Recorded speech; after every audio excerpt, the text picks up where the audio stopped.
नमस्कार दोस्तों, आप क्राइम से देख रहे हैं। बात करते हैं बृजभूषण शरण की। ऐसा लग रहा था शुरुआत में कि जो खबर आ रही थी सूत्रों से कि एक नाबालिग ने जो अपना केस है वो विड्रॉ कर लिया है, राहत की बात थी। लेकिन अचानक आज सुबह सुबह जो खबर आई उससे बवंडर मच गया। दरअसल दिल्ली पुलिस की टीम पहुंच गई इस मामले में आरोपी यानी बृजभूषण शरण सिंह के घर पर। उनका जो घर है ये बताते हैं कि वहाँ पर रेड की गई और कई लोगों से पूछताछ की गई। 12 से ज़्यादा लोगों से पूछताछ की गई है। 130 से ज़्यादा लोगों तक अभी तक पूछताछ की जा चुकी है और जांच जारी है। अभी मैं कुछ दिन पहले इंटरव्यू सुन रहा था आईएनबी मिनिस्टर का, अनुराग ठाकुर का। उन्होंने साफ कहा कि सरकार नहीं बचा रही है, जांच का इंतजार कीजिए, जांच के अकॉर्डिंग कार्रवाई होगी। इस बीच साक्षी मलिक और दूसरे पहलवान अपनी नौकरी पर भी लौट आए हैं। तो ये क्या चल रहा है प्रवेश जी? चिराग जी, देखिए दो चीज़ देखने वाली बात है। पहले 7 पहलवानों ने एक साथ केस किया था जिसमें एक नाबालिग लड़की थी। अब जो रिपोर्ट्स, मीडिया रिपोर्ट्स का दावा कर रहे कहा जा रहा है, जो इंडियन एक्सप्रेस ने खबर छपी थी उसके मुताबिक एक लड़की ने अपना जो बयान दिया है उसमें उसने केस वापस लेने की बात की है कि उन्हें केस नहीं करना है। वहीं घर वालों का इस पर कोई रिएक्शन नहीं आया। ये भी मैं बहुत क्लियर करना चाहूँगा, घर वालों की तरफ से कोई इस पर टिप्पणी नहीं आई है, ना उनके पिता इस पर कुछ रिस्पॉन्स कर रहे हैं। तो अब ये खबर कितनी सच है कितनी झूठ है ये तो आने वाले टाइम पर पता चलेगा। पर जिस तरह से पुलिस का अब एक्शन है, पुलिस देखिए अगर कुछ नहीं होता, नाम वापस ले ले, तो पुलिस की टीम इतनी तेजी से एक्शन नहीं करती। अभी देखिए उनके घर पे 15 एसआईटी, जो दिल्ली पुलिस की एसआईटी जो गठित हुई थी उसके 15 पुलिस टीम पहुंची उनके घर पे। मुझे लगता है कि इस केस में अगर टीम जा रही है तो वो एक पैरेलली अपनी इन्वेस्टिगेशन कर रही है। और इन्वेस्टिगेशन में देखिए ऐसा होता है प्रवेश, जब लीड्स सामने आती है, मान लीजिए बयान आ रहे हैं, कई लोगों ने कुछ लीड बताई, तो टीम उसके अकॉर्डिंग एक्ट करती है।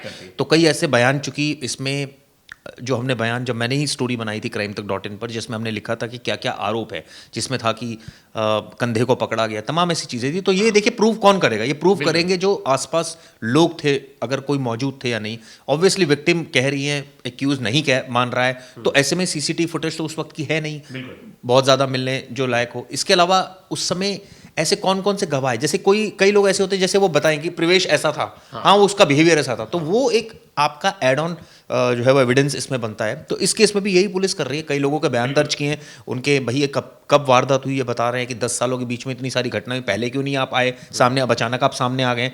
अब सवाल ये उठ रहा है कि इसमें जो सत्यता है वो कितनी है? कोई सीसीटीवी तो है नहीं, इस कमरे में आपने मुझे छेड़ दिया, तो अब कौन इसका एविडेंस देगा? अगर विनोद भाई नहीं है यहाँ पर तो कौन देगा? बिल्कुल, कोई लड़की का बयान नहीं मायने रखता उस समय, वैसे समय में। सवाल यह है कि लड़की के बयान के बेसिस पर जब एक लड़की अपना बयान से ट्रैक बदल रही है, उसने वापस ले लिया, तो क्या सत्यता रहती है दूसरी लड़कियों के बयान की? क्या आपको नहीं लग रहा है ये खबर के बाद आपको नहीं लग रही कहीं ना कहीं आंदोलन कमजोर पड़ रहा है? क्योंकि जिस तरह से इनका नौकरी पर वापस लौटना, कहीं ना कहीं ये बात कही जा रही थी। बेनिफिट किसी को बुरे नहीं लगते इनको। इन्होंने जो मेडल हासिल किए वो ऑब्वियसली बड़ी मेहनत से हासिल किए। उसके बाद इनको उसकी एवज में सरकार ने प्राइज दिए, कई फैसिलिटीज दी गई, नौकरी दी गई। अब सवाल ये उठता है कि आप सरकार के खिलाफ, या मैं सरकार के खिलाफ भी ना कहूं, आप अपने एक मुद्दे को लेकर सामने आ गए जिसमें आपने कहा कि भाई ये बृजभूषण शरण सिंह है, इनको गिरफ्तार किया जाए। जांच हुई और अभी भी जांच चल रही है, सुप्रीम कोर्ट के कहने पर चल रही है।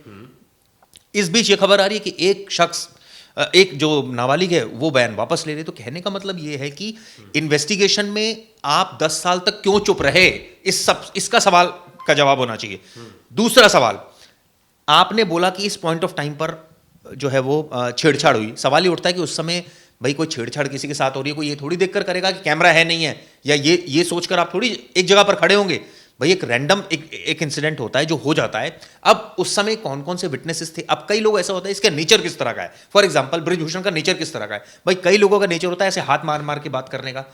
कई लोगों का नेचर होता है, मैं इसको डिफेंड नहीं कर रहा बृजभूषण को, देखिए कई लोगों का नेचर होता है कि वो बड़े मतलब उनकी भाषा ऐसी होती है कि ऐसा लगता है जैसे एक देसी भाषा में उसको कहा जाए लठ मार रहे हैं, ऐसा हम मानते हैं। तो ये, लेकिन दूसरों को बुरी लगती है। लेकिन अगर आप जेनरिक बात करो तो दूसरा लोग आपको समझाएगा जी ये तो नॉर्मल ऐसी ही बात होती है उस पर्टिकुलर जगह पर, तो इसमें कोई आप इसको अदरवाइज मत लीजिए। अब कई जगह ऐसा है कि ऑब्वियसली भाई आप वो फेडरेशन के अध्यक्ष हैं, तो आप खिलाड़ियों से ऐसे करके तो बात नहीं करेंगे ना। आप कोच थोड़ी हैं, ये तो कोच का काम है कि वो गाइड करे प्लेयर्स को। देखिए जब आप स्पोर्ट्स एक्टिविटी में होते हैं, मैं भी स्पोर्ट्स एक्टिविटी करता हूं, मैं क्रिकेट खेलता हूं, वहां बहुत ज्यादा जोश होता है। आपको कई बार कोच डांटता भी है, कई बार आपको कहता है भाग 10 राउंड लगा, तूने गलती करी 20 राउंड लगा, या कई बार आपको कोच से आपकी गर्मा गर्मी भी होती है। लेकिन उसका मतलब ये नहीं कि वो आपसे फिजिकल आपको असॉल्ट करे या आपको मारे। सवाल यहाँ सारी चीजें होती है इंटेंशन की, आपकी इंटेंशन क्या थी। तो ये सवाल कि भाई उस समय कौन प्लेयर थे, कौन सी टीम गई थी, कौन सी कमेटी गई थी, जब ये मैचेस हुए वहाँ कौन कौन से मेंबर गए थे। जैसे कोई मैच होता है तो ऑब्वियसली वर्ल्ड रेसलिंग फेडरेशन के अध्यक्ष कुछ लोग भी जाते हैं, ऐसा थोड़ी कि प्लेयर्स ही जाते हैं। तो उनका बयान, उस समय वहाँ कौन लोग थे, उनके बयान, ये सारी चीज़ें जो है पुलिस एविडेंस बटोर रही है। इसीलिए 130 से ज़्यादा लोगों से पूछताछ हो चुकी है। कई लोगों से तो इसीलिए सिर्फ पूछताछ की जा रही प्रवेश की वो जानना चाह रहे हैं कि भाई क्या इनका नेचर ऐसा है। मुझे एक चीज चिराग जी समझ नहीं आ रही, जिस तरह से इस केस को लेकर और सूत्र के हिसाब से जो खबर चल रही है, मुझे तो पहले एक बार समझनी है, एक चीज़ समझनी है आपसे लीगल टर्म में। देखिए कोई भी बयान होता है, ये जो नाबालिग का बयान हुआ ये बंद कमरे में होता है मजिस्ट्रेट के सामने, इसकी खबर बाहर वाले किसी को नहीं होती, वो बंद लिफाफे में वो बयान चला जाता है। तो जिस तरह से ये न्यूज़ बाहर निकलना, ये तो पहली बात अपने में ही एक बहुत अचंभा वाली बात है कि कैसे कोर्ट की एक जो कोर्ट खुद नहीं चाहता, चिराग जी एक चीज़ खाली एक सेकंड, जो कोर्ट खुद नहीं चाहता कि वो बयान बाहर जाए, उसे लीक किया जा रहा है उस बयान को। अगर वो क्या पता वो सत्य है कि भी नहीं, क्या पता पेरेंट्स के ऊपर पहले ही अब प्रेशर बनना लगाओ और वो तो बोलते होंगे कि यार हमने तो ऐसा कुछ बयान दिया ही नहीं, मीडिया में रिपोर्ट्स गलत चल रही हैं। तो वो जो बंद कमरे का बयान है जो मजिस्ट्रेट के सामने दिया है, उसको क्या तोड़ मरोड़ कर एक नया एंगल दिया जा रहा है, जानबूझकर चीज़ें लीक की जा रही है कि कहीं ना कहीं फैमिली और आंदोलन पे इसका प्रेशर बने और लोग कम हो जाए, आंदोलन फीका पड़ जाए। ऐसा भी हो सकता है, लेकिन इसका एक दूसरा पहलू भी है। आपने कहा खबर कैसे लीक होती है, मुझे याद है निठारी केस। निठारी केस में एक मजिस्ट्रेट ने सुरेंद्र कोहली का बयान रजिस्टर किया। उस बयान में उसने तमाम बातें बोली कि मैंने कैसे कैसे बॉडी को मैं रेप करता था, उसके साथ काटता था, उसका पता नहीं क्या क्या बनाता था। तो वो बयान उस आरोपी ने किसको बताया, पुलिस को, जज को। तो जब कोई भी पुलिस, देखिए सबसे प्राइम एजेंसी जो है वो पुलिस है, पुलिस ही आरोपी को वहां 160 उस समय तो उनका स्टेटमेट दर्ज करवाती है। हाँ। तो वो पहले पुलिस को पता होता है कि वो क्या बोलने जा रहा है, पहली तो पुलिस ही लीक करती है, पहली बात। दूसरी बात, कई बार आपके जजेस से दोस्ती है या उनके स्टाफ से दोस्ती है, तो कई बार वहां से भी खबरें लीक हो जाती है। जहां तक बात आपने कही कि वो तो डिनाई कर रहे हैं, देखिए मैं डिनाई और उसकी नहीं बात कर रहा, मैं ये कह रहा हूँ चिराग जी मेरी भी बात ये है कि अगर जिस तरह का लॉ बना है, लॉ इसीलिए बना है ना कि कोई चीजें बाहर ना निकले नाबालिग के लिए। मैं चाहता हूँ ना केस के साथ ना कोई इस तरह की छेड़खानी ना हो कि किसकी वजह से प्रेशर बने। अब देखिए धीरे धीरे जब ये बात ऐसी फैल गई, खबरें सूत्र के हिसाब से खबरें ऐसी फैल गई कि लड़की ने केस वापस ले लिया, लड़की ने केस वापस ले लिया। अब क्या हो गया, जो लोग जुड़ भी रहे थे आंदोलन से या जो लोग वो भी थे, अब उन्होंने तो पढ़ा नहीं अंदर सूत्र है या कहाँ से, उन्हें प्रोसीजर नहीं पता क्या होता है कोर्ट में, कोर्ट के सामने कैसे, मजिस्ट्रेट के सामने जब तक बयान या मजिस्ट्रेट उस पर जब तक एक्शन नहीं लेता आगे क्या होगा वो कुछ पता नहीं। लेकिन लोगों ने उस खबर से जज करना लगा कि यार ये तो निर्दोष है, उस लड़की ने केस वापस ले लिया। एक नैरेटिव सेट हो गया हर जगह कि लड़की ने केस वापस ले लिया। तो मुझे लग रहा है ये लोगों तक ये बात जानी बहुत जरूरी है कि अभी तक ऐसा कोई पुख्ता सबूत नहीं है कि लड़की ने केस वापस लिया है। जब तक ये मजिस्ट्रेट की तरफ से साफ नहीं हो जाता, आगे केस में साफ नहीं हो जाता कि उन्होंने कोई कंप्लेन, कोई दायर किए कंप्लेन या नोटिस दायर किए, अपनी तरफ से कोई अर्जी लगाई है कि नहीं हमें इस केस को विड्रॉ करना है, क्योंकि ईजी नहीं है। हीनियस क्राइम जो भी पॉस्को के एक्ट के आता है ये सब हीनियस क्राइम है, इसको आप एक बार में बोल के नहीं कि हमें केस नहीं करना है। फिर यही उठता है ना कि हीनियस क्राइम था तो अरेस्ट क्यों नहीं किया। चिराग जी उसमें भी सेक्शंस थे ना, उनके ऊपर जो सेक्शंस लगाए गए थे 10 सेक्शन 10 लगाया गया था। पुलिस चाहे के केस में अरेस्ट कर लेती है, क्या बात कर रहे हैं आप। आपको भी पता है कितना हार्ड हुआ था राम रहीम को, आसाराम को, इन लोग को अरेस्ट करना कितना मुश्किल हुआ था। बहुत सारे एविडेंस जमा किए गए, क्योंकि बड़े लोग, ऐसा कहना है पुलिस का भी कि किसी के बड़े के ऊपर इल्जाम लगाना बहुत इजी होता है। वो बड़े लॉयर पेश करते हैं। हाँ बिल्कुल, उनको जो है वो जो प्रोमिनेंट लॉयर पेश होगा वो सारी दलीलें देगा। फिर वो केस अगर वीक होता है तो इसमें पुलिस की चीछा लेदर, पुलिस भी चाहती है कि हमारे पास एविडेंस हो, थोड़े एविडेंस हो। और देखिए आदमी के जैसा मर्जी केस में शीशा लेदर होता है, उससे फर्क नहीं पड़ता। गरीब आदमी की कोई कुछ नहीं सुनता, ये तो आपको भी पता है। आपके पास अच्छा लॉयर नहीं, अच्छा लड़ने वाला नहीं है, तो आपका केस कहाँ जाएगा, आपकी कितनी तारीखें चली जाएंगी, आपकी खुद की प्रॉपर्टी हो जाए। आप एक नॉर्मल इंसान को देख लीजिए ना, कोर्ट में चला जाए, अपना नाम अपने आप को प्रूफ करना पड़ता है उसको कि मैं जिंदा हूँ, बैंक से पैसे नहीं निकाल पाता पेंशन्स के। तो इतने सारे नॉर्मल इंसान को छोड़ दिए, यहाँ तो बड़े बड़े वकील आ जाते थे। आसाराम में कितने बड़े बड़े वकील थे, कितने बड़े बड़े वकील थे। तो देखिए फिर भी सजा हुई ना, सजा हुई, लेकिन टाइम टेकन था चिराग जी, लेकिन उसमें कितने गवाह मर गए। इसमें इस सेंस को भी, इस केस को इस सेंस में भी देखा जाना चाहिए कि कितना प्रेशर है। हाँ। हम बार बार मीडिया बोल रहा है कि सरकार का प्रेशर है, सरकार का प्रेशर है। अगर सरकार का प्रेशर हो तो आज दिल्ली पुलिस रेड करने जाती एक दिन जब, और अगर मान लीजिए कल को अरेस्ट कर लिया, फिर सरकार का प्रेशर खत्म हो गया। फिर मीडिया का प्रेशर था और फिर सरकार का खत्म हो गया। इसका मतलब तो यही है ना। तो देखिए मुझे लगता है प्रेशर कोई भी पार्टी ये नहीं चाहेगी कि फर्स्ट डे अपने अपने जो अपना मेंबर है उसको डिक्लेयर कर देगी कि कल्प्रिट है, कोई भी नहीं करेगा।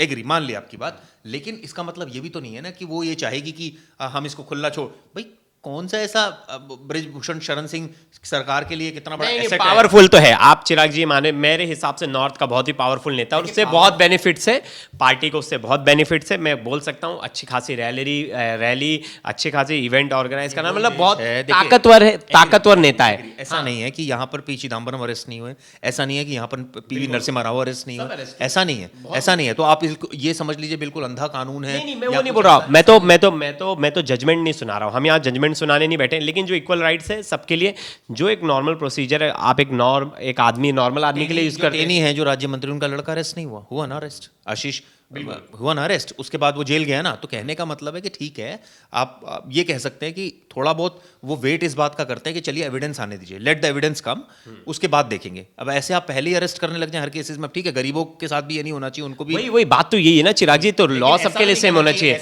लॉ सबके लिए सेम होना करके कि जी ये सरकार जो है वो अपने बंदों को बचा रही है। देखिए बचा रही होती तो इतनी रेड्स नहीं हो रही थी, इतना हंगामा नहीं मचा होता, मैं आपको बता दूं। अब आप ये कहेंगे हंगामा मचा इसलिए अब वो पीछे हट गए, बैकआउट कर गए, तो देखिए नैरेटिव तो लोग ही है जो सेट करते हैं। लेकिन मुझे लगता है कि इस मामले में आपने बहुत अच्छी बात शुरू में कही कि न्याय मिलना चाहिए, सबसे मेन चीज है। गलत हुआ है तो बच्चियों को न्याय मिलना चाहिए। और अगर ये गलत केस है, अगर ये आगे पता चला आगे जाकर गलत केस है, तो इनके ऊपर भी जो पहलवान है इनके ऊपर केस कार्रवाई चाहिए और इनकी नौकरी ले लेनी चाहिए, जो इन सरकार के तरफ से जो देश का नाम।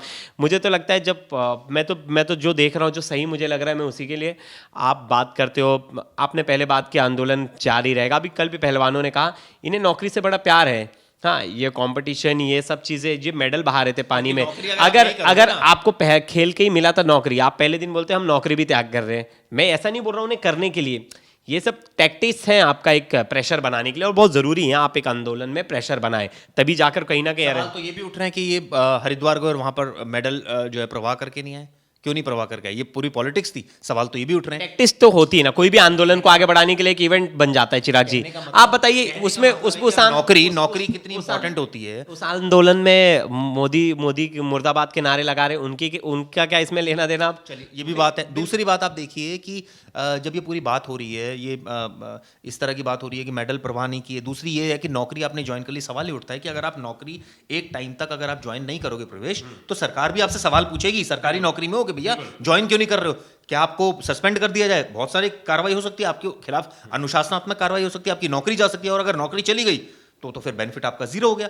तो ये तो सही है कि इस हाथ में भी लड्डू, मेरे इस हाथ में भी लड्डू है, और जी मैं अपना आंदोलन भी करूंगा। तो ये तो दोनों बातें थोड़ी सी वेग लग रही है। अगर आप आंदोलन करना चाहते हैं तो आप फिर सब चीजें त्यागी है, पता लगे।